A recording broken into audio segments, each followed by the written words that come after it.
시청자 여러분, JTBC 뉴스룸을 시작하겠습니다. 미국이 가장 많은 지원을 해주고 있던 만큼 미국의 군사 지원이 중단되면 우크라이나는 큰 타격을 받을 걸로 보입니다. 올 여름쯤이면 더 이상 전투를 치르기 어려운 상황에 몰릴 거란 전망도 나오는데 계속해서 김재현 기자가 보도합니다. 우크라이나는 에이테킴스 미사일, 하이마스 로켓포 같은 장거리를 타격할 수 있는 미사일은 모두 미국으로부터 지원받았습니다. 또 첨단 방공 시스템, 항법 시스템 등도 미국에 의존하고 있습니다. 하지만 미국의 군사 지원이 끊기면 이 같은 첨단 무기들을 더 이상 공급받을 수 없어 우크라이나의 전쟁 수행 능력은 큰 타격을 받을 것으로 예상됩니다.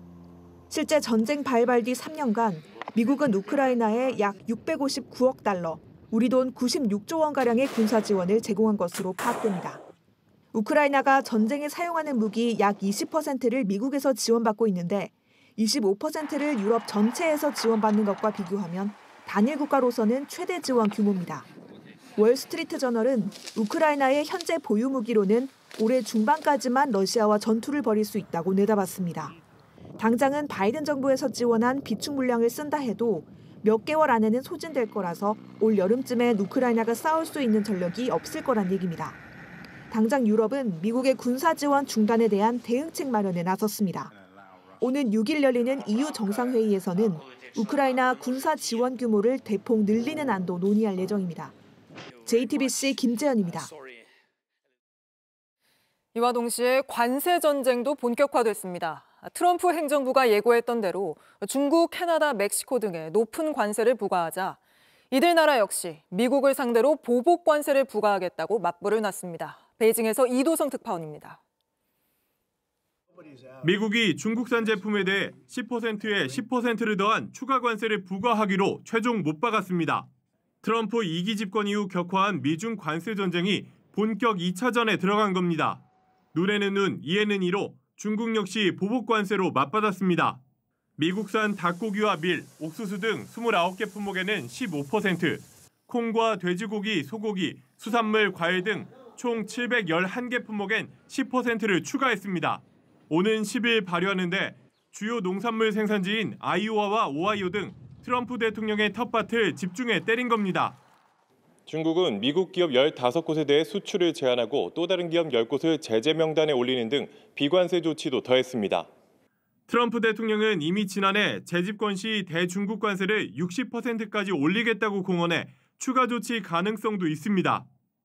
执意打关税战、贸易战或者别的什么战，中方将奉陪到底。 동맹국인 캐나다와 멕시코도 관세 폭탄을 얻어맞았습니다.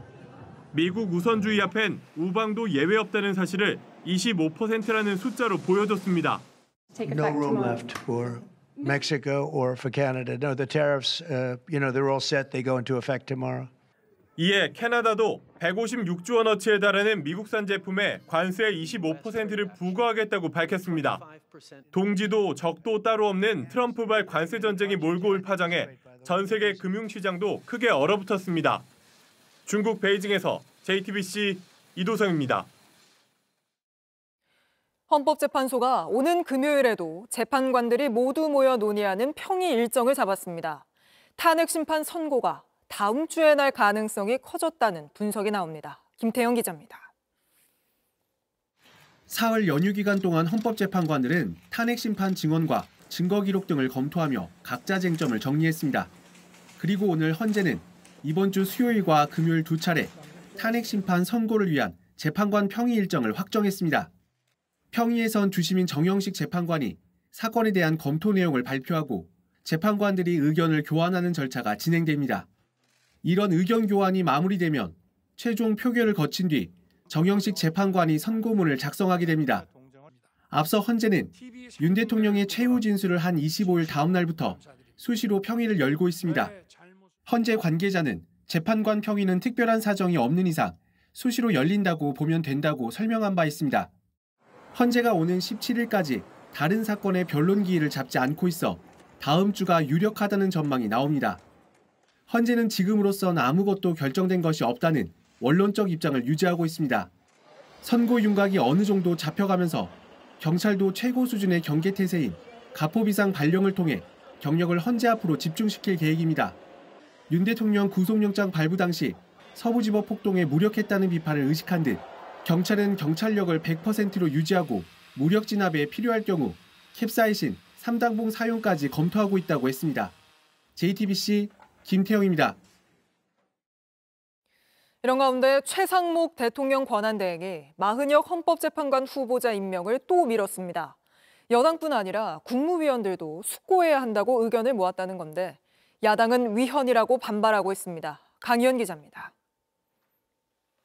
최상목 대통령 권한대행은 국무회의 개최 직전 마흔역 헌법재판관 임명 여부를 논의하기 위해 비공개로 국무위원 간담회를 열었습니다.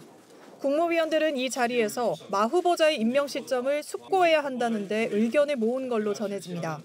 정부 고위 관계자는 JTBC에 고려해야 할 사항이 많다는 논의가 있었다며 마 후보자 임명 여부는 모르겠다고 전했습니다. 또 다른 정부 관계자는 최 대행은 발언 없이 국무위원들 의견을 들었다고 설명했습니다.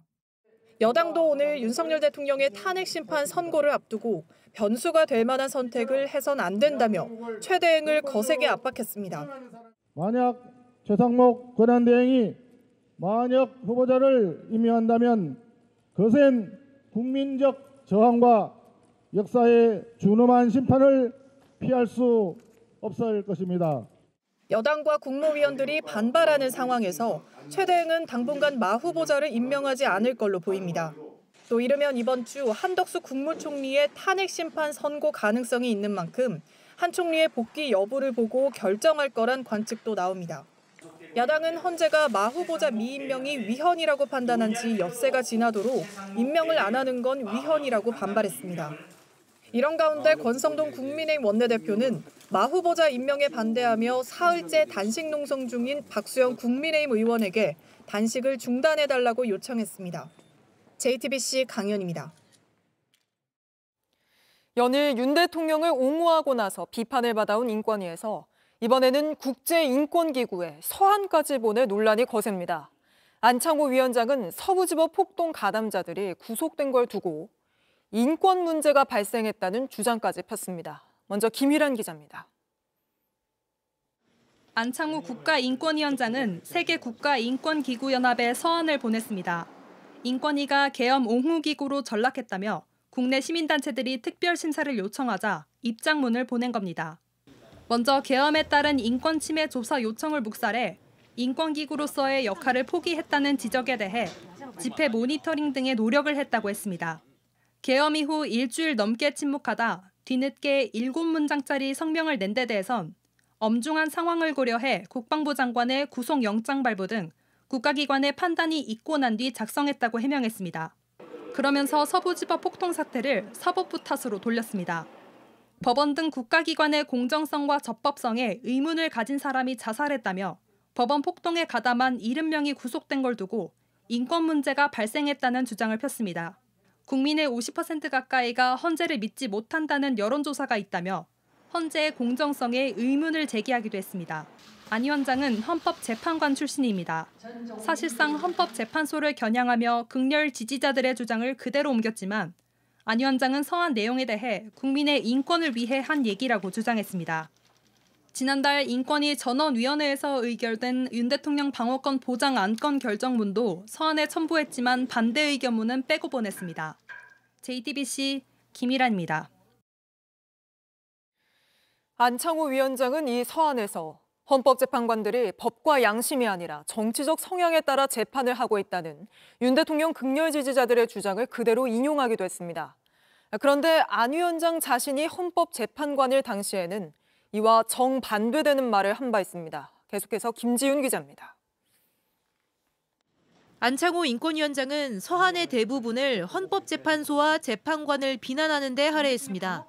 적지 않은 국민들이 몇몇 재판관이 소속했던 단체와 과거 행적을 거론하며 탄핵 심판을 하기 적절하지 않다고 주장하고 있다며 일부 재판관에 대한 이른바 좌표 찍기를 그대로 옮겨 적었습니다. 헌법재판관이 헌법과 법률, 양심에 따라 재판하는 것이 아니라 정치 성향에 따라 재판한다는 주장도 있다며 윤 대통령 극렬 지지자들의 주장을 그대로 인용하기도 했습니다. 안 위원장은 그러나 자신이 헌법재판관으로 있던 지난 2018년엔 언론 인터뷰에서 헌법재판은 좌우 또는 진보 보수의 문제가 아니라며 소신에 따라 결정을 내리는 게 헌법재판관의 일이라고 밝힌 바 있습니다. 당시 박근혜 전 대통령의 탄핵 심판이 서둘러 진행됐다는 논란에 대해서도 대통령의 직무가 정지된 헌법적 위기 상황을 신속히 해소해야 한다는 재판관 의견이 일치했기 때문이라고도 대답했습니다. 이랬던 안 위원장이 재판관의 과거 행적과 정치 성향을 언급하며 헌재의 공정성에 의문을 제기한 겁니다. 안 위원장은 탄핵 심판에서 형사소송법의 규정을 따라야 한다며 헌재가 받아들이지 않은 윤 대통령 측 요구사항을 되풀이하기도 했습니다. 서한 내용이 윤 대통령 주장과 판박이라는 지적이 나오자 윤 대통령의 주장이 진실이기 때문에 그대로 썼을 뿐이란 취지로 답했습니다. 진실을 그러면은 사과가 빨간데 그러면은 대통령이 빨갛다고 그래서 그럼 우리는 빨갛다고 말하면 안 됩니까? 서한을 받은 국제인권기구연합은 오는 10일 스위스 제네바에서 총회를 열고 인권위에 대한 특별 심사 여부를 결정합니다. JTBC 김지윤입니다. 금감원이 삼부토건이 이른바 우크라이나 재건주로 뜨는 과정에서 수백억 원대 주가 조작이 있었던 정황을 포착했습니다. 지난해 저희 뉴스룸은 이른바 해병대 단톡방을 보도해드렸는데 거기에는 도이치모터스 주가 조작 공범의 3부 체크하라는 메시지가 나옵니다. 김지아 기자입니다. 지난해 6월 JTBC는 임성근 전 사단장의 구명로비 의혹과 연관된 한 단톡방을 입수해 보도했습니다. 해병대 출신들이 모인 멋쟁 해병이란 이름의 대화방입니다. 이곳에 도이치모터스 주가 조작 컨트롤 타워로 알려진 이종호 씨가 있었습니다. 임 전 사단장 등과의 약속 이야기를 하다 뜬금없이 3부 내일 체크하고라고 말합니다. 당시엔 무슨 의미인지 명확치 않았습니다. 메시지를 보낸 날은 2023년 5월 14일입니다. 바로 다음 날 우크라이나 대통령 영부인 젤렌스카 여사가 한국에 도착했고 그 이튿날 김건희 여사를 접견했습니다. 며칠 뒤 삼부토건은 우크라이나 재건 MOU를 발표했습니다. 이른바 우크라이나 재건 테마주가 됐고 급상승을 시작했습니다. 대화가 오갔던 5월, 1,000원대였던 삼부토건의 주가는 7월 5,000원대까지 뛰었습니다. 주가 조작 의심이 일었고 금융감독원은 지난해 9월 조사에 착수했습니다. 보면 바로 사법 절차로 넘어갈 수는 없고요. 저희가 이 조사 절차를 진행하는 게 원칙에 맞습니다. 그리고 최근 금감원은 이 기간 삼부토건 대주주 일가와 경영진이 100억 원대에 이르는 시세 차익을 거둔 정황을 파악한 것으로 확인됐습니다. 반면 삼부토건의 우크라이나 사업은 진전이 없는 것으로 확인됐고 지난달 24일엔 법정 관리 개시를 신청했습니다. 야당 정무위원들은 오늘 성명을 내고 김건희 여사 계좌 관리인이었던 이종호 씨가 삼부토건 사건에도 핵심 인물로 지목된 것은 우연이 아니라며 김건희 특검을 실시해야 한다고 촉구했습니다. JTBC 김지아입니다. 김용현 전 국방장관이 취임 전부터 국방부 인사에 개입한 정황을 JTBC가 확인했습니다. 지난해 상반기 장성급 인사에 당시 대통령실 경호처장이던 김 전 장관이 관여했다고 국방부 인사 책임자가 인정한 겁니다. 먼저 하혜빈 기자입니다.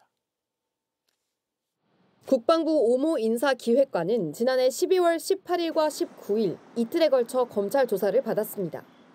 비상계엄과 관련해 18일 조사를 받은 뒤 이후 추가 진술할 게 있다며 19일엔 자진 출석을 한 겁니다. 국방부 인사기획관은 군 내부 인사를 총괄하는 직책으로 오 기획관은 23년 1월 임명됐습니다. 오 기획관은 조사에서 김용현 전 장관이 대통령실 경호처장으로 재직할 때부터 군 인사에 개입했다고 털어놨습니다. 김 전 장관이 국방부 장관에 임명된 건 지난해 9월인데 그 전에도 대통령실에 군 인사 개입 정황이 있었다는 겁니다. 오 기획관은 2024년 상반기 장군 인사와 관련해 특이사항이 있다면서 신원식 당시 국방부 장관이 특전사 여단장을 새로 진급한 신참으로 육사 위주로 보직하라고 지시했다고 말했습니다. 이에 따라 당시 장성급 인사에선 육사 출신들 2명이 여단장으로 임명됐고 오 기획관은 해당 부대는 모두 비상계엄에 투입된 걸로 안다고도 했습니다. 실제 이들 부대는 지난해 12월 3일 각각 중앙선관위와 국회로 출동했습니다. 오 기획관은 이어 장군 인사에는 대통령실 의중이 많이 반영된다면서 김용현 장관이 경호처장이고 대통령의 측근 중 측근이라 장군 인사의 의견을 개진할 수 있다고 생각한다고 답했습니다. 그동안 소문으로만 돌았던 김용현 당시 경호처장의 군 인사 개입설이 국방부 인사 총책임자의 진술을 통해 한 걸음 더 구체화된 겁니다. JTBC 하혜빈입니다. 김용현 전 장관 취임 이후에도 이해하기 힘든 인사가 계속됐다는 게 국방부 인사 책임자의 진술입니다. 예정에 없던 인사가 교체되고 바꾸기로 한 인사는 자리를 지켰는데 이들은 결국 내란 사태의 주요 역할을 했습니다. 이어서 박사라 기자입니다. 국방부 인사를 총괄하는 오모 인사기획관은 김용현 전 국방장관이 9월 취임한 이후 단행한 군 인사를 두고 조금 이상했다고 검찰에 진술했습니다. 김 전 장관이 취임 직후 올해는 삼성 장군 인사가 없다고 했는데 2달 뒤인 11월 25일 이를 뒤집고 합동참모본부 차장을 교체하라는 지시를 했다는 겁니다. 당시 합참차장이던 김봉수를 정진팔로 교체하라는 거였는데 그게 유일한 삼성 장군 인사였다고 했습니다. 오 기획관은 이에 대해 김 전 장관과 여인영 전 방첩사령관, 정진팔 차장이 함께 근무했던 이력이 있고 성격도 무난해 강성인 김봉수와 바꾼 것 같다고 했습니다. 정 차장은 비상계엄 당시 계엄 부사령관을 맡았고 윤석열 대통령 및 김 전 장관 등과 함께 합참건물 지휘통제실에 모여있던 핵심 인물 중 한 명으로 꼽힙니다. 그런데 정 차장의 실제 인사 발령이 이루어진 시점은 불과 계엄 하루 전날이었습니다. 김 전 장관이 비상계엄을 사전에 대비해 무리한 인사를 한 게 아닌지 의심되는 대목입니다. 오 기획관은 문상호 전 정보사령관의 보직 유임도 김 전 장관의 지시라고 했습니다. 블랙요원 정보 유출 사건 등의 문제로 전임 신원식 장관이 문 전 사령관에 대해 보직 해임과 교체 검토를 지시했는데 김 전 장관이 취임하며 보직 유지를 지시했다고 했습니다. 그러면서 납득하기 어려운, 이해하기 어려운 인사였다. 공론화된 문제인데 이렇게 유야무야 넘어가는 일은 거의 없다고 덧붙였습니다. 앞서 민간인인 노상원 전 정보사령관이 계엄을 위해 김 전 장관에게 문 전 사령관 유임을 조언했다는 의혹이 있었는데 인사 책임자의 진술로 그 배경이 드러난 겁니다. JTBC 박사라입니다.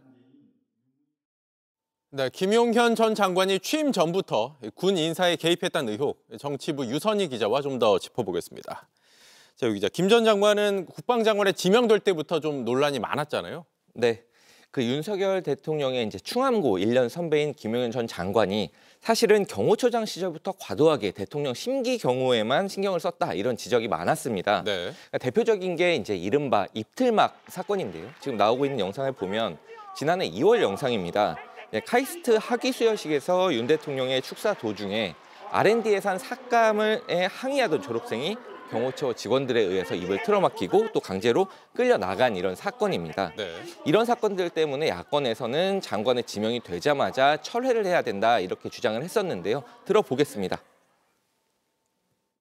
대통령의 심기 보좌에 힘썼던 경호처장을 국방부 장관에 앉혔습니다. 김용현 경호처장은 나라를 지킬 사람입니까? 대통령을 지킬 사람입니까? 네, 그래서 인사청문회에서도 이른바 이 충암파 논란이 계속됐잖아요. 네, 사실 당시에 취임 1년도 안 된 신원식 장관을 갑자기 김 전 장관으로 바꾸면서 이 배경이 뭐냐 의문이 기초적으로 제기가 됐었습니다. 네. 당시 야권에서는 윤 대통령이 이제 대놓고 군 인사에 개입하려는 거 아니냐, 장악하려는 거 아니냐 이런 의혹이 나왔는데요. 그러니까 윤 대통령이 지금까지는 경호처장을 통해서 군 인사에 개입을 해왔는데 김 전 장관을 장관으로 앉히면서 아예 충암고 출신들을 더 키우려는 게 아니냐 이런 의혹들입니다. 당시에 김 전 장관은 이게 이제 정치 선동이다 이렇게 이제 비판을 했었는데요. 그리고 대통령실은 선동 정치다 이렇게 앞뒤만 바꿔서 입장을 낸 바가 있습니다. 네. 당시 대통령실의 입장을 들어보겠습니다. 나치 스탈린 전체주의 선동 정치를 닮아가고 있습니다. 국민들에게 국가 전체를 뒤흔들 수 있는 탄핵, 계엄을 일상화시키고 세뇌시키는 선동에 불과한 것으로밖에 볼 수 없습니다. 네, 당시엔 이렇게 반박을 했었는데 저희가 취재한 바에 따르면 이 김용현 전 장관이 취임 이전부터 군 인사에 개입했다고 이 국방부의 인사 책임자가 진술했다는 거잖아요. 네, 앞서 하예빈 기자의 리포트로 전해드렸는데요. 우선 경호처장 시절부터 군 인사에 개입한 정황이 있다 이렇게 진술한 내용입니다. 네. 구체적으로 이제 특전사 여단장, 그러니까 그 비상계엄에 투입됐던 여단장들의 이제 인사에 개입한 정황이 있다. 이런 내용을 진술을 했었고요. 장관이 된 뒤에는 비상계엄을 앞두고 석연치 않게 합참차장과 당시 교육사령관을 맞바꾸는 인사가 진행된 정황이 있다. 이렇게 의혹을 제기를 했습니다. 여기는 이제 3스타가 됩니다. 네. 여기에 비상계엄 준비 과정에서 현역이 아닌 노상원 전 정보사령관이 개입한 정황이 검찰 수사로 드러난 바 있죠. 여기는 이제 현역도 아닌 비선입니다. 무엇보다 비상계엄을 앞두고 이제 충암고 선배인 윤 대통령과 함께 이제 이른바 충암파, 용연파 이렇게 지목된 사령관들과 만나서 뭐 수차례 밥자리, 술자리 이런 것들을 하면서 비상대권을 모의한 정황이 있다. 이런 사실이 이제 검찰 수사로 드러난 바가 있습니다. 네. 이 의혹에 대해서 김 전 장관 측은 어떻게 반응하고 있습니까? 네, 지금 김 전 장관이 구속된 상태여서 저희가 변호인 쪽에 입장을 물어봤는데요. 군인사는 장관의 고유 권한이다. 이런 장관의 권한 행사를 개입이라고 말하는 사람들, 뭐 국회의원, 이렇게 말한 국회의원들의 말에 따라서 뭐 수사한 검사들, 이런 사람들이 오히려 내란범이다. 이런 입장을 전해왔습니다. 네, 김 전 장관 측의 입장까지 살펴봤습니다. 유선희 기자였습니다. 네, 이번에는 JTBC가 확인한 이진우 전 수도방위사령관의 휴대전화 메모 내용 하나씩 전해드리겠습니다. 이 전 사령관은 한 유튜버가 쓴 글을 계엄 직전 저장해뒀는데 박정희, 전두환 같은 군인이 필요하다고 주장하는 내용입니다. 김혜리 기자의 단독 보도입니다.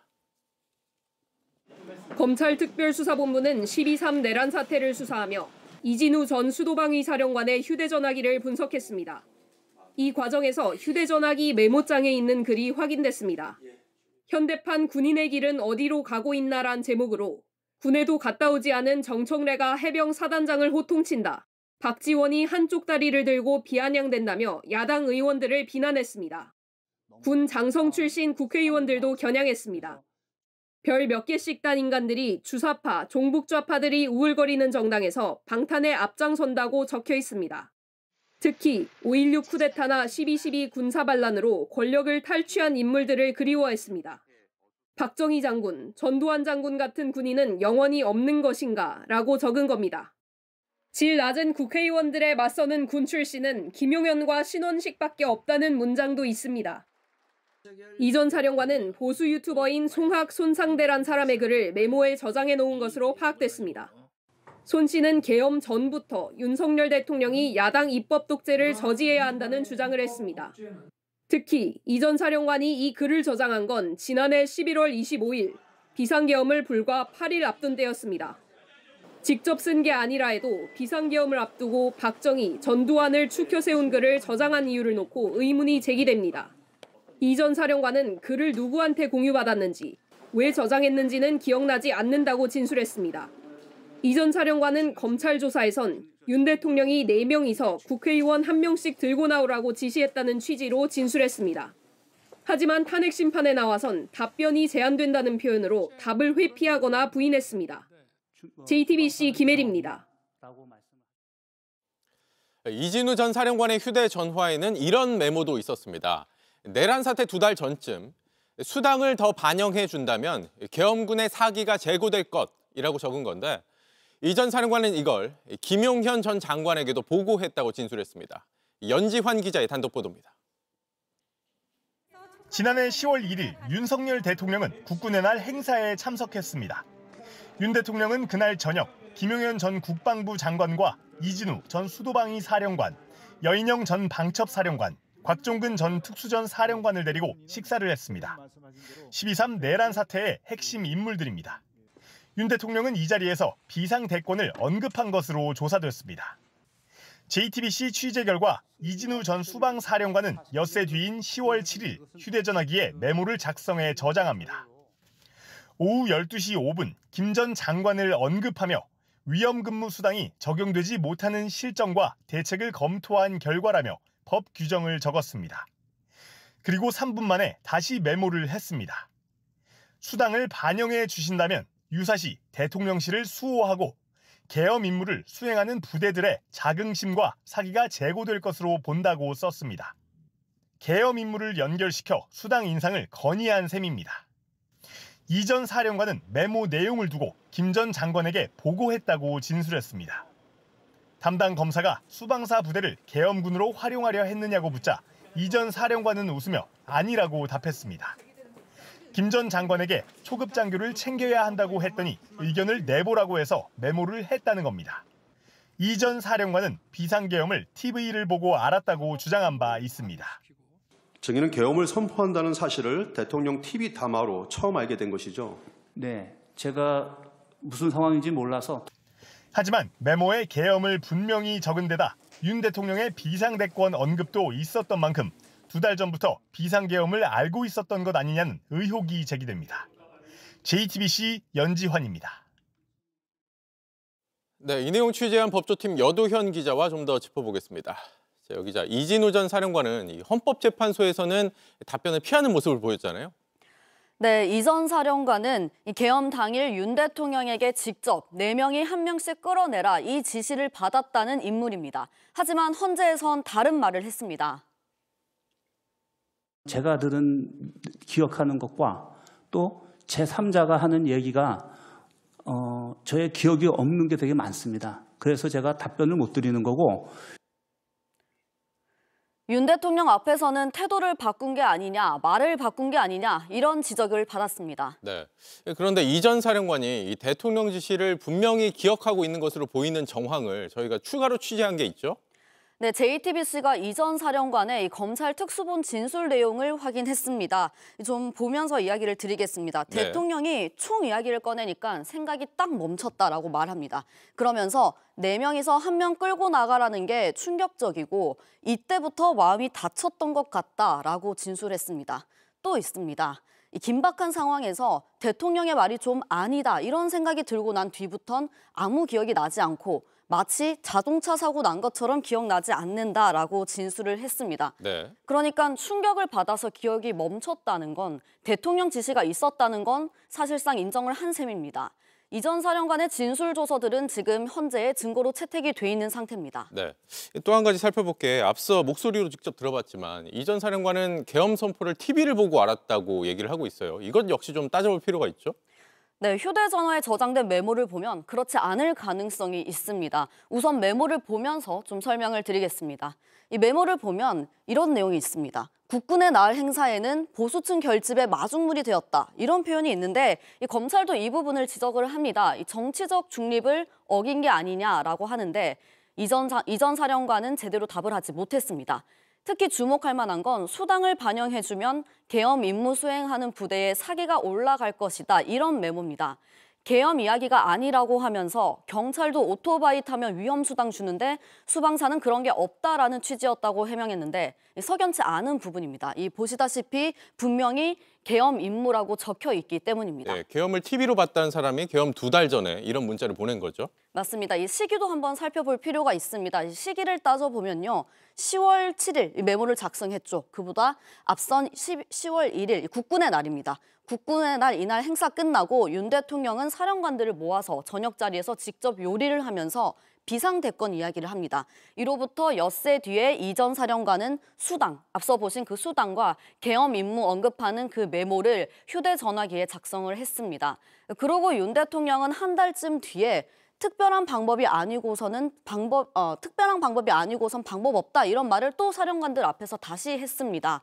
그리고 이후에 앞서 보신 그 박정희, 전두환 장군 언급된 그 극우 유튜버가 작성한 거 아니냐 하는 이 메모가 11월 25일 이 전 사령관 휴대전화에 저장이 됩니다. 비상계엄 불과 8일 전입니다.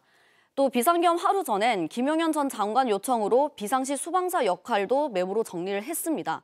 이 전 사령관이 비상계엄을 사전에 몰랐다는 주장과 배치되는 이런 단서들이 계속해서 나오고 있는 겁니다. 네, 알겠습니다. 제가 조금 전에 문자를 보냈다고 표현했는데 문자가 아니라 메모를 정리한 거죠. 네, 메모로 정정을 하고 여기까지 얘기를 듣겠습니다. 여도현 기자였습니다. 네, 최근 공개된 여론조사 결과들을 놓고 국민의힘에서 중도층이 이탈하고 있다는 분석이 나오고 있습니다. 당 지도부는 일단 더 지켜보겠다며 신중한 입장을 밝혔는데 내부 분위기는 다릅니다. 최연수 기자입니다. 국민의힘은 최근 여론조사에서 당 지지도가 꺾이자 일단은 추세를 지켜보겠다며 말을 아꼈습니다. 여론조사의 결과는 존중을 하고 그 추세를 한번 좀 살펴보겠습니다. 이것이 일정한 경향성이 있는 것인지 아니면 튀는 여론조사 결과인지를 좀 봐야 저희들이 대책을 세울 수 있을 것 같습니다. 앞서 2월 4주차 리얼미터의 여론조사에 따르면 국민의힘 지지도는 37.6%로 40% 선을 유지하던 지지도가 무너졌습니다. 6주 만에 떨어진 수치입니다. 중도층 이탈 신호가 감지된 겁니다. 국민의힘은 이를 의식한 듯 민생을 위한 정책을 도입하겠다고 강조했습니다. 이재명 대표는 입만 열면 거짓말과 모순투성이라는 표현이 결코 과장이 아닙니다.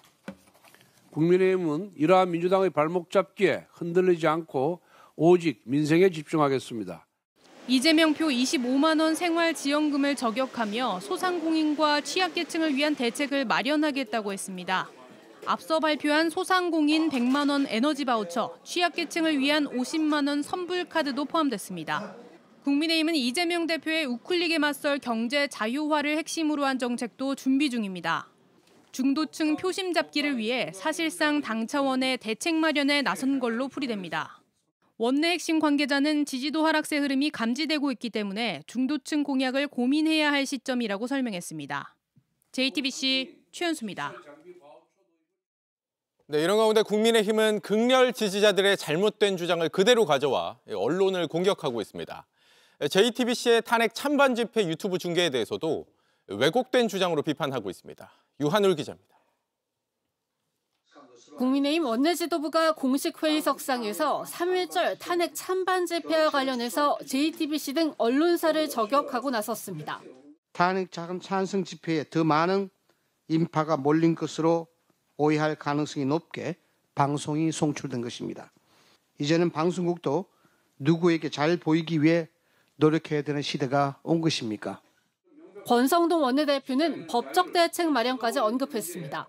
그건 방송통신위원회에다가 조사를 시켜야 되는 거 아니에요? 그게? 예. 그럼 미디어 특위에서 좀 법적 대책을 좀 제대로 강구하시기 바랍니다. JTBC는 3.1절 당일 유튜브 채널을 통해 탄핵 찬반 집회의 CCTV 화면을 실시간 중계했습니다. 중계 당시 오른쪽 하단의 작은 화면에 탄핵 찬성과 반대 집회를 순차적으로 송출했는데 일각에서 일부 순간을 캡처해 JTBC가 조작했다는 식으로 왜곡해 유포했습니다. 여기에 대해 JTBC가 공식 부인했는데도 국민의힘에서 또다시 왜곡된 주장을 확대 재생산한 겁니다. 국민의힘은 앞서 사실상 비상계엄의 기획자로 알려진 노상원 전 정보사령관의 수첩 내용 관련 MBC 보도를 두고 실제 계획인 것처럼 단정하는 악의적 편파 보도를 했다고 공격하기도 했습니다. 일부 강성 지지자들의 무리한 주장에 편승해 언론사를 공격하는 모습을 보이며 중도층 대신 지지 세력에 기대고 있다는 비판을 피하기 어려워 보입니다. JTBC 유한울입니다. 경찰이 장제원 전 의원을 성폭력 관련 혐의로 수사 중인 걸로 확인됐습니다. 2015년 술에 취한 비서에게 성폭력을 행사한 혐의인데 장 전 의원은 전혀 사실이 아니라고 부인했습니다. 이호진 기자가 단독 취재했습니다. 경찰이 장제원 전 의원을 준강간치상 혐의로 수사하고 있는 걸로 확인됐습니다. 서울경찰청이 지난 2015년 11월 17일 장 전 의원이 서울 강남의 한 호텔방에서 당시 자신의 비서였던 A씨에게 성폭력을 행사한 혐의를 잡고 수사를 하고 있는 겁니다. 장 전 의원은 당시 아버지가 설립한 부산의 한 대학교 부총장이었고 A씨는 그 비서로 일하고 있었습니다. 이듬해 총선 출마를 준비 중이던 장 전 의원은 선거 5개월여를 앞두고 선거 관련 프로필 사진 촬영을 했고 이후 촬영팀과 뒤풀이 자리를 가졌습니다. 피해자 A씨도 이 자리에 있었는데 뒤풀이 2차가 끝난 뒤 장 전 의원과 일행 한 명이 자신을 한 호텔 와인바로 데려갔고 이후 기억을 잃었다는 취지로 진술하고 있습니다. 경찰은 이에 따라 장 전 의원이 A씨를 방으로 데려가 성폭력을 가한 걸로 보고 주변 진술과 증거를 수집 중인 걸로 알려졌습니다. 피해자 측은 장 전 의원이 사건 이후 여러 차례 회유성 문자를 보냈다며 힘들어하자 합의금조로 2천만 원을 건넸다고도 주장하고 있습니다. 또 A씨는 미투가 잇따르던 2018년 국회의원실에 취직도 했던 걸로 전해졌습니다. 이에 대해 피해자는 지역에서 권력이 센 장 전 의원 일가가 무서워 사실을 말하지 못했었다는 입장입니다. 또 그럼에도 오랜 기간 자괴감과 트라우마에 시달리다 고소를 결심했다고 고소 이유를 밝히고 있습니다. 반면 장 전 의원은 JTBC에 당시 술을 마셨지만 2차 술자리가 끝난 뒤 집에 돌아갔다면서 호텔에 간 적도 없다고 해명했습니다. 성폭력을 행사한 사실이 전혀 없다는 겁니다. 또 A씨에 대해선 의원실에서도 같이 일을 했고 선거 운동에 적극 나설 만큼 관계가 좋았다면서 성폭행 주장 자체가 사실이 아니기 때문에 합의금조로 돈을 준 적도 없다고 했습니다. 경찰은 조만간 장 전 의원을 불러 조사할 예정입니다. JTBC 이호진입니다. 23개월 된 아기를 집에 홀로 방치해두고 PC방을 갔다가 아기를 숨지게 한 부부가 경찰에 입건됐습니다. 아기가 아픈데도 약을 먹이고 PC방에 가 5시간 넘게 있던 걸로 조사됐습니다. 오원석 기자입니다. 남녀 한 쌍이 PC방 안으로 걸어 들어옵니다. 생후 23개월 남자 아기를 둔 30대 부부입니다. 부부가 PC방에 들어간 시간은 오후 10시 20분. 23개월 남자 아기는 집에 홀로 남겨져 있었습니다. 5시간이 훌쩍 지난 다음 날 새벽 3시 50분쯤 부부가 PC방 문을 열고 나옵니다. 아기가 홀로 잠든 모습을 홈캠으로 보고 있다가 이상 징후를 발견하고 집으로 돌아가는 모습입니다. 그러나 부부가 집에 도착했을 때는 이미 늦었습니다. 아기는 심폐소생술을 받으며 병원으로 옮겨졌지만 끝내 숨졌습니다.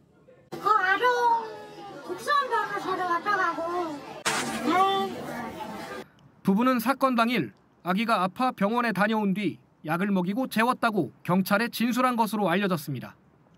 국립과학수사연구원 부검 결과 숨진 아기에게서 외상 등 특별한 징후는 발견되지 않았습니다.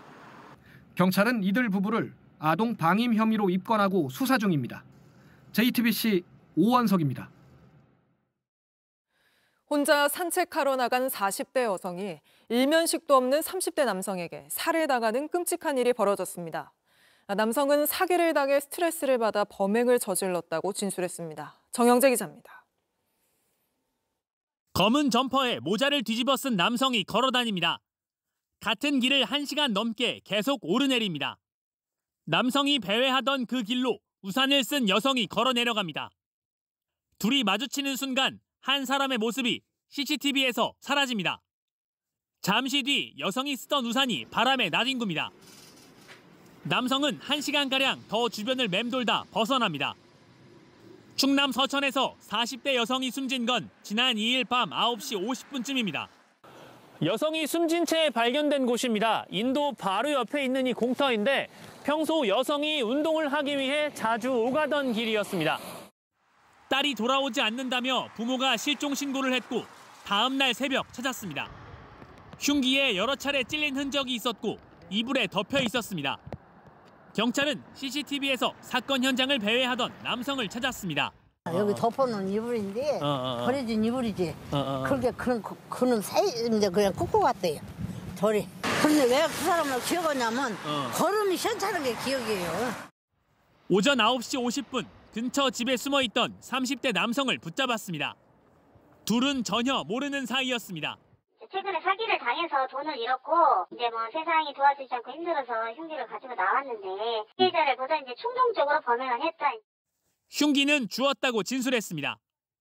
경찰은 구속영장을 신청했고 여성에 대한 부검도 내일 할 예정입니다. JTBC 정영재입니다. 주한 파나마 대사관에서 일하는 한국인 직원이 육아 단축 근무를 신청하려 하자 근무지가 지하 창고로 바뀌고 업무도 바뀌었다고 호소하고 나섰습니다. 대사관 측은 육아 단축 근무와는 무관하다고 주장했는데 고용노동부가 조사에 들어갔습니다. 정인아 기자입니다. 주한 파나마 대사관 지하 주차장에 있는 창고입니다. 서류 뭉치로 가득 찬 상자 수십 개가 가득합니다. 작성일을 보니 2004년입니다. 대사관에서 10년 넘게 행정 업무를 해온 한국인 직원 A씨는 지난달 13일 이 서류 상자들을 정리하는 업무를 맡으란 통보를 받았습니다. 대사관이 여러 번 이사를 하면서 최소 10년에서 20년 된 박스를 이제 버리려고 이제 구석에 몰아놓은 게 있어요. 그거를 정리하는 작업을 하라고 하시더라고요. 컴퓨터도 사용할 수 없었다고 했습니다. 대사 비서분한테 내 손으로 전화가 와가지고 1층으로 출근하라고 하시는 거예요. 거기에 이제 빈 책상이 있어요. 컴퓨터는 어떻게 하냐 했더니 손으로 그림을 그려서 표를 딱 이렇게 해가지고 만들으라고. 지난해 10월 A씨는 소속팀의 육아기 단축 근무를 신청할 뜻을 밝혔습니다. 그런데 신청서를 내기 전 담당 업무가 서류 상자 정리로 바뀌었습니다. 저는 이제 징계처럼 느껴졌거든요. 그래서 징계를 하려면 징계 사유가 있어야 되고 징계를 하기 위한 절차가 있어야 되잖아요. 그거에 대해서도 쭉 여쭤봤는데 회신을 안 하셨어요. 육아기 단축 근무는 받아들여지지 않았다고 합니다. 팀장님께 제출을 했고 팀장님이 그거를 대사님께 갖다 드렸더니 너의 소관이 아니니까 그거 다 내 비서한테 넘겨 이렇게 하고 이제 승인은 안 해주신 거예요. 이에 대해 대사관 측은 운영상 필요에 따라 임시 직무를 배정한 거라며 근로조건상 불이익은 없다고 했습니다.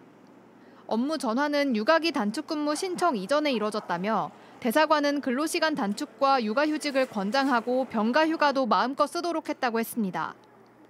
A씨의 근로계약서에는 대한민국의 노동법을 따른다고 적혀 있습니다. 고용노동부는 대사관 측이 육아기 단축 근무 사용을 방해했는지 직장 내 괴롭힘이 있었는지 조사에 착수했습니다. JTBC 정인아입니다. 경찰 고위 간부 출신인 이철규 국민의힘 의원 아들이 마약을 구매하려다 경찰에 붙잡혀 조사를 받고 있습니다. 그런데 경찰이 이 씨의 신원을 파악하고도 검거하기까지 53일이나 걸린 걸로 드러나 논란이 일고 있습니다. 임예은 기자입니다. 경찰이 대마수수 미수 혐의를 받는 30대 남성 이모 씨를 입건한 건 지난달 25일입니다. 이 남성 이철규 국민의힘 의원 아들이었습니다. 관련 신고는 지난해 10월 29일 접수됐습니다. 서울 서초동의 한 화단에서 지인과 함께 액상 대마를 찾는 이 씨의 모습을 수상히 여긴 한 시민의 신고였습니다. 수사에 나선 경찰이 이 씨의 신원을 특정한 건 올해 1월 3일입니다. 그런데 53일이 지나서야 검거한 겁니다. 경찰은 피의자 특정과 검거까지 오랜 시간이 걸릴 수밖에 없었던 이유를 설명했습니다. 경찰 관계자는 통신 수사를 함께 했기 때문에 자료 분석에 시간이 소요됐다고 해명했습니다. 이 씨가 경찰 고위 간부 출신인 이 의원의 아들이라는 사실은 검거 단계가 아닌 조사 과정에서 알게 됐다고도 설명했습니다. 이 의원의 연락을 받은 적이 있냐 묻자 경찰 고위 관계자는 나는 받은 적이 없지만 잘 모르겠다고 답했습니다.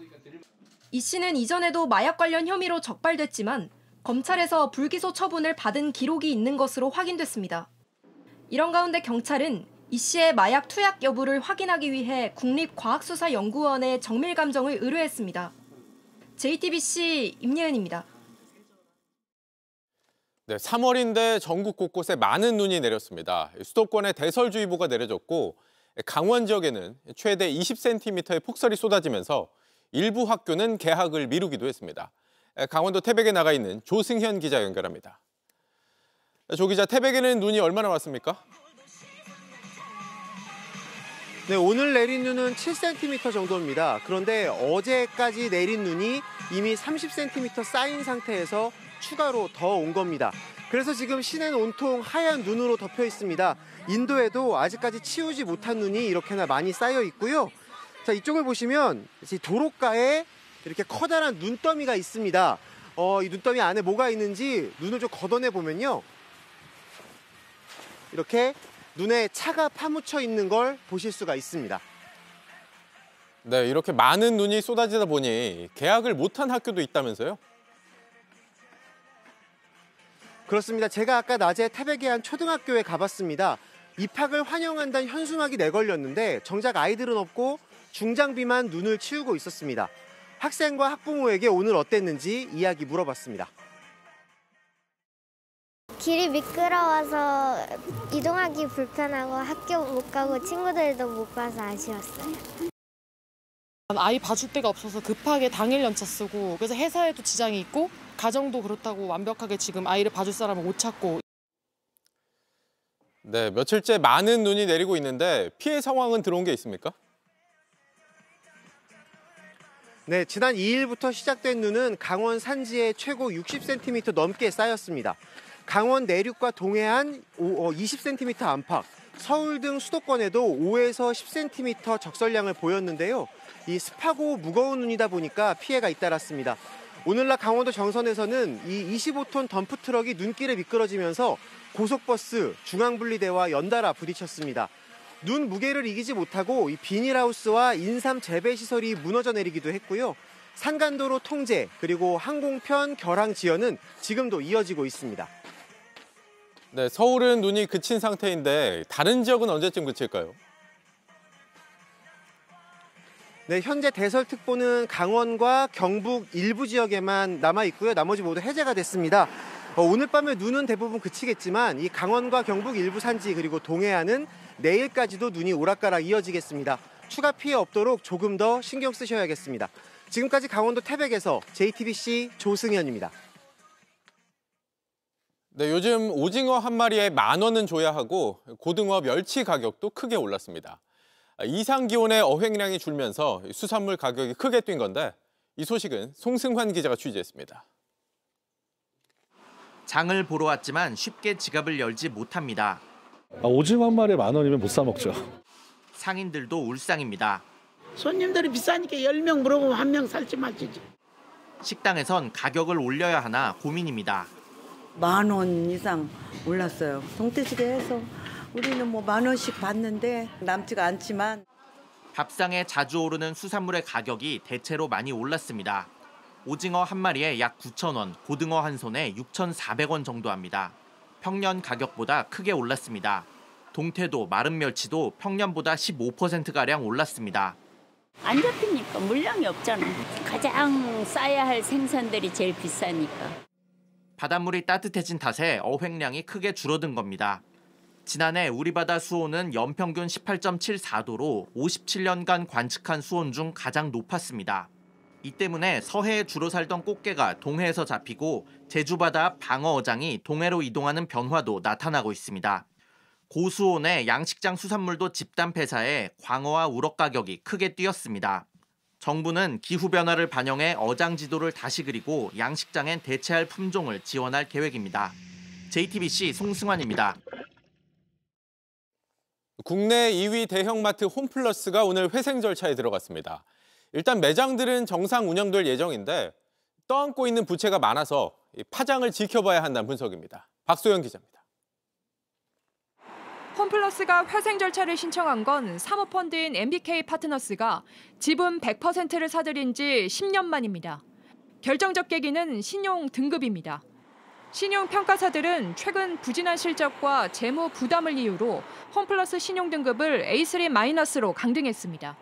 실제 홈플러스 실적은 코로나를 기점으로 적자로 돌아선 뒤 매년 2천억 원을 넘나드는 영업 손실을 기록했습니다. 홈플러스 측은 이대로라면 5월쯤 미정산 사태가 발생할 것이라고 보고 예방적 조치를 한 거라고 설명했습니다. 갑작스러운 신용등급 하락 때문에 생긴 단기 유동성에 대한 대비 차원에서 신청을 했다고 보시면 될 것 같습니다. 영업엔 지장 없습니다.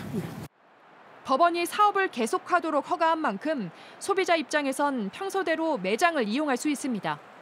이번 회생 절차 개시로 홈플러스가 갚아야 할 금융채권은 일단 유예됩니다. 하지만 업계에선 10년 전 MBK가 7조 원대 인수금액 절반 이상을 빚으로 마련하면서 재무 부담을 자초했다는 목소리도 나옵니다. 최근 홈플러스 부채 비율은 1,400%로 인수 당시보다 10배가량 뛰었습니다. 아직 미정산 사태가 벌어지지도 않았는데 법원에 도움을 요청한 것도 이례적이란 평가입니다. MBK는 홈플러스에 단 1원의 투자도 하지 않고 이런 사태까지 온 것에 대해서 매우 유감이고. 여기다 경기 침체로 소비마저 쪼그라들면서 당장 수익성을 개선하긴 어려울 거란 우려가 많습니다. JTBC 박소연입니다. PC로 게임 즐기는 분들에게는 필수품인 그래픽 카드가 요즘 자고 나면 가격이 오른다고 합니다. 수요가 크게 늘어난 데다 중국 업체들이 사재기까지 하면서 품귀 현상이 벌어진 겁니다. 박준우 기자가 현장 취재했습니다. 지난 1월 엔비디아가 선보인 최신형 그래픽카드 RTX 50 시리즈입니다. Starting from 5070 all the way up to 5090, 5090 twice the performance of a 4090. 그래픽 처리 장치인 GPU와 D램 등으로 구성된 그래픽 카드는 고화질 PC게임 필수품입니다. 용산 전자상가에서 최신형 그래픽 카드를 직접 구해봤습니다. 그러니까 총판들도 뭐 하나 두 개가 다 나가서 핸드폰으로 나가게 바쁘니까 지금 시장에 뭐가 없어요. 주요 판매처에선 모두 없다는 답이 돌아왔고 그나마도 정가보다 배 가까운 가격을 부릅니다. 634만 사고주시고 마이너스 5% 마이너스 9%. 그래도 제가 싼 편에 들어갔거든요. 얘기는. 출시 당시 국내 정가는 약 400만 원입니다. 엔비디아 측에서 공급하는 양에 비해 수요가 급증한 게 가장 큰 원인입니다. 들어와도 뭐 10장 이건데 컴퓨터 사용자 인구가 몇인데 10장 넘으면 당연히 없는 거랑 마찬가지죠. 여기다 미국 제재로 GPU를 구하려는 중국 업체들까지 몰리며 물량 확보 전쟁은 더 치열해졌습니다. 중국 사람들 많이 와가지고 무조건 나오면 달라버리는 상황이죠. 우리 사람은 자기가 필요해서 AI 때문에 물건 10만 대가리 간다고 하더라고요. 엔비디아가 제조사에 넘긴 GPU는 완제품이 돼 국내로 수입되는데 총판, 대리점 등 여러 유통 단계를 거치며 가격이 더 치솟는다는 지적도 나옵니다. 총판이라는 그 파워가 엄청나게 세거든요. 물건을 중국으로 빼돌리든 물량을 안 풀든 이런 장난질을 하고 있는 거예요. 물건을 잠가버리면 가격은 계속 오를 수밖에 없지 않습니까? 예, 제조사에서 요청한 대로 정가를 판매하고 있는데 이제 그걸 흔히 말해서 약간 연예인들 티켓팅에 대해서 그걸 암거래랑 동일한 상황입니다, 지금. 앞으로 관세를 둘러싼 미중 갈등이 심화하면 이 같은 현상은 더 심해질 전망인데 가격 왜곡에 대한 정부 모니터링이 필요하다는 목소리가 나옵니다. JTBC 박준호입니다.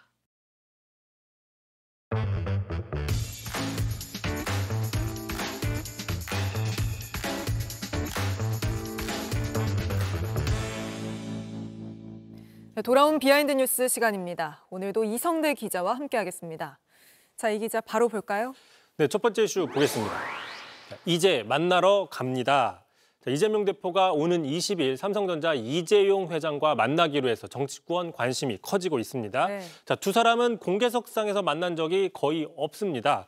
자, 이번에 민주당이 제안을 했고 삼성 측에서는 청년 지원 사업을 같이 둘러보는 프로그램으로 수락을 해서 성사가 됐습니다. 네. 최근 이재명 대표가 성장 메시지를 계속 내놓고 있는 상황에서 국내 최대 기업을 만남으로써 그 정점을 찍는 모습을 연출하는 게 아니냐는 분석이 있습니다.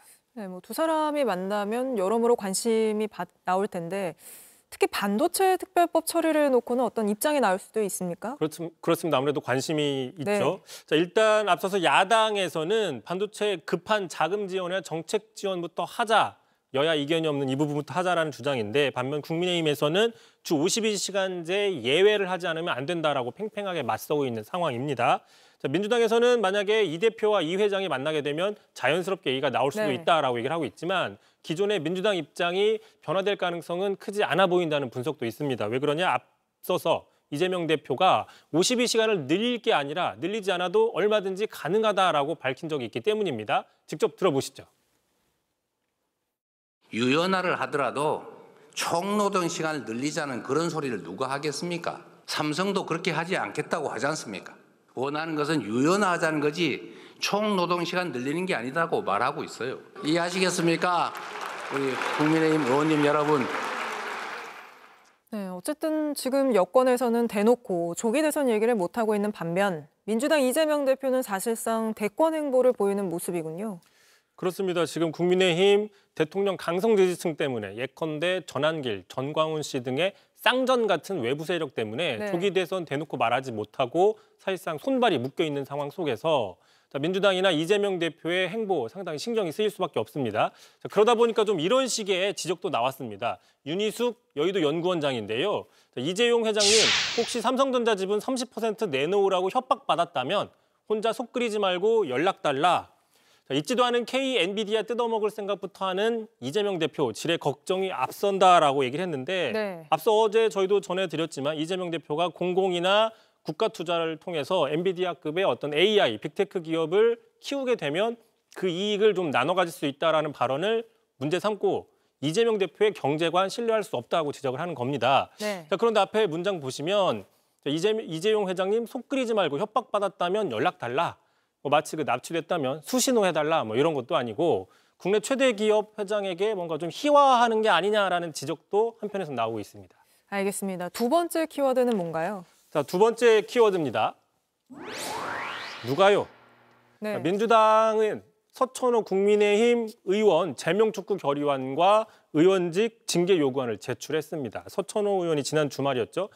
탄핵을 반대하는 집회에서 헌법기관임에도 불구하고 헌법기관들을 공격하자라는 식의 어떤 내란을 선동하는 게 아니냐라는 식의 발언을 해서 상당히 논란이 있었습니다. 먼저 그 발언 다시 한번 들어보겠습니다. 공수처 선관위 헌법재판소 불법과 파행을 자행하고 있습니다.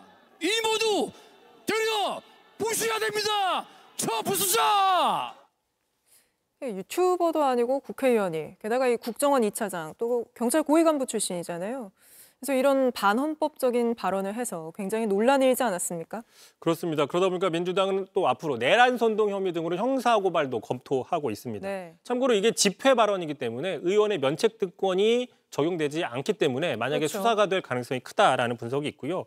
그런데도 국민의힘에서는 이게 다소 표현이 좀 거칠었을 뿐이다라고 별게 아니다라는 입장을 내놓고 있습니다. 특히 당내에서조차 비판이 나온다. 이런 문제 때문에 중도층이 떠나는 게 아니냐라는 오늘 그 기자들의 질문이 나왔는데 네. 이에 대해서 국민의힘은 좀 정색을 하고 반문을 하기도 했습니다. 그 장면 보겠습니다. 당내에 어떤 목소리가 있다는 거죠? 당내 누가요? 헌법기관들이 그동안 국민의 불신을 쌓아왔던 부분들에 대해서 그런 비판적인 표현을 하신 것으로 이해하고 있습니다. 또 다른 질문 있으십니까? 당내에 저런 비판이 없다는 취지로 받아친 거군요. 네, 바로 있죠. 김종혁 전 국민의힘 최고위원입니다. 자, 경찰 간부 출신으로 가장 앞장서서 체제 수호해야 할 분이 헌법기관들 다 때려 부수자고 말하는 건 도를 넘어도 너무 많이 넘었다. 잘못된 얘기라고 분명히 당내에서도 비판이 나온 적이 있습니다. 알겠습니다. 오늘은 여기까지 들어보겠습니다. 이성대 기자였습니다. 네, 새 학기가 시작됐지만 의대생들은 학교로 돌아오지 않고 있습니다. 25학번 신입생들 사이에서도 수업 거부 움직임이 나타나고 있는데 선배 의대생들이 수업 거부를 강요하고 있다는 논란이 불거졌습니다. 이희령 기자입니다. 새학기 첫날을 맞은 대학 캠퍼스엔 활기가 넘칩니다. 고등학교 때랑은 아예 다른 분위기 같고 또 여러 가지 되게 많이 즐길 수 있는 것 같아서 행복합니다. 하지만 의과대학의 분위기는 크게 달랐습니다. 복도는 컴컴했고 강의실은 텅 비었습니다. 지금 이곳에선 수업이 전혀 진행되고 있지 않아서요. 강의실은 불이 꺼져 있고 학생들도 없는 상태입니다. 그리고 저희가 강의실 한쪽을 살펴보니까 해가 바뀌었는데도 불구하고 2024년도 전공의 모집 안내문이 그대로 남아 있습니다. 이곳 외에도 일부 의대가 개강일을 늦췄습니다. 의대 증원에 반발한 학생들이 돌아올 기미를 보이지 않고 있기 때문입니다. 문제는 또 있습니다. 올해 입학한 신입생까지 수업에 제대로 참여하기 어려운 분위기라는 겁니다. 교육부 관계자는 휴학, 강요 등 피해 사례를 접수하는 의과대학 학생보호 신고센터에 전화, 이메일 신고가 매일 수십 건씩 들어오고 있다고 말했습니다. 실제로 동국대 의대 학생회는 신입생 오리엔테이션에서 실명으로 휴학 참여 투표를 하라고 강요한 걸로 나타났습니다.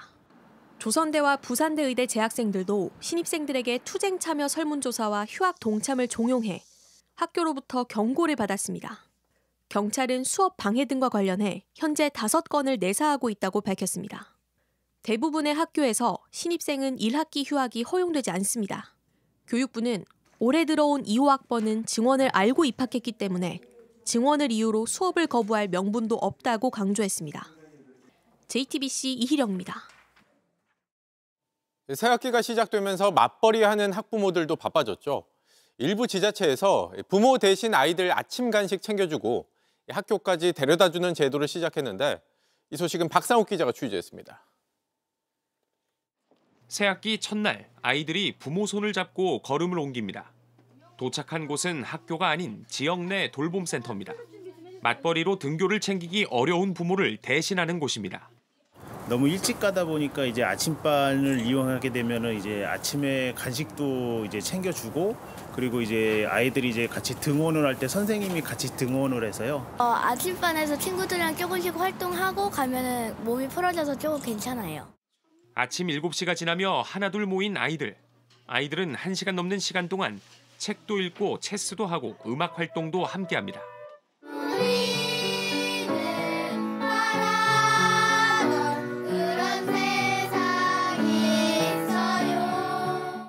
부모는 챙겨주지 못한 미안함을 덜고 아이들은 친구와 사귀는 시간을 더합니다.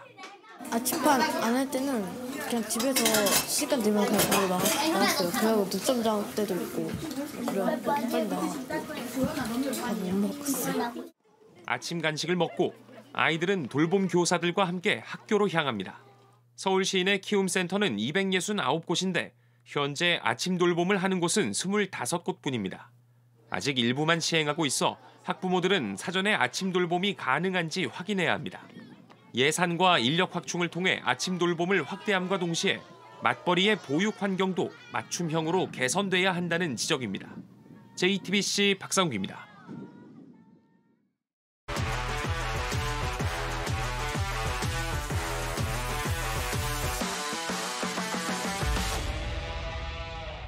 스포츠 뉴스입니다. FC 서울의 린가드가 방향을 바꾸려다가 발목을 잡고 쓰러집니다. 바로 잔디가 원인인데요. 이런 장면 때문에 요즘 축구 보는 게 고통스럽다는 반응까지 나왔습니다. 더워도 잔디 문제, 추워도 잔디 문제. 이게 왜 그런 건지 양정진 기자가 알아봤습니다. 전반 5분, 린가드가 상대 선수를 뒤쫓다 다리를 절뚝입니다. 그리곤 화가 났는지 이곳저곳 패인 잔디를 쿵쿵 내려밟습니다. 전반 27분, 결국 문제가 터졌습니다. 방향을 틀던 린가드의 발이 잔디에 빠지고 만 겁니다. 발목을 삐끗했는지 한동안 일어나지 못했습니다. 방향 전환을 할 때 잔디가 욱욱 패이면서 디딤발이 조금 큰 하중이 느껴졌던 상황이었습니다.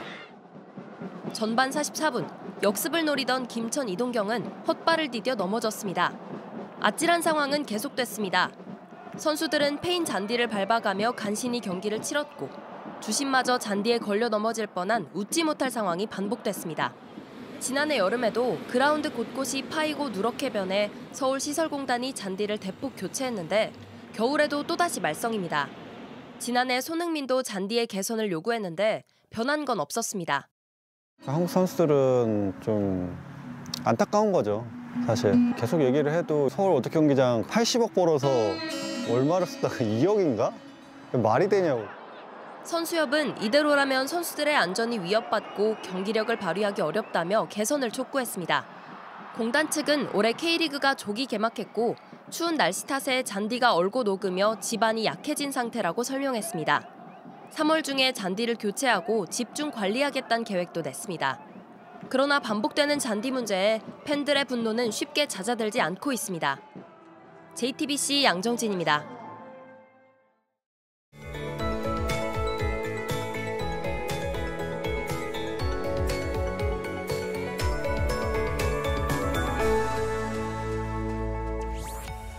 봄의 세 번째 절기 경칩을 하루 앞두고 한겨울처럼 눈이 펑펑 내렸습니다. 오후부터 눈비구름이 서서히 물러나고 있고요. 눈은 밤 사이에 대부분 그치겠습니다. 다만 아직 대설특보가 남아있는 강원 산지와 동해안은 내일까지 눈이 이어지겠는데요. 특히 강원 산지에는 최대 25cm 이상의 폭설이 쏟아지겠습니다. 이미 많은 눈이 내린 지역에 추가 폭설이 예보된 만큼 더더욱 조심하셔야겠습니다. 내일부터는 찬바람이 잦아들며 다시 봄 날씨로 돌아서겠는데요. 낮 동안 10도 가까이 오르면서 오늘보다 6도가량 높겠습니다. 내일 전국의 하늘 표정이 흐리겠고 동해안에는 강한 너울이 밀려오겠습니다. 아침 기온은 서울 0도, 광주 2도로 출근길에는 여전히 춥게 느껴지겠습니다. 반면 낮에는 청주 9도, 부산 10도로 온화함이 감돌겠습니다. 이번 눈과 비가 그친 뒤에는 당분간 대체로 맑은 날씨가 이어지겠고요. 갈수록 포근함도 더해지겠습니다. 날씨였습니다. 뉴스룸 저희가 준비한 소식은 여기까지입니다. 시청해주신 여러분 고맙습니다.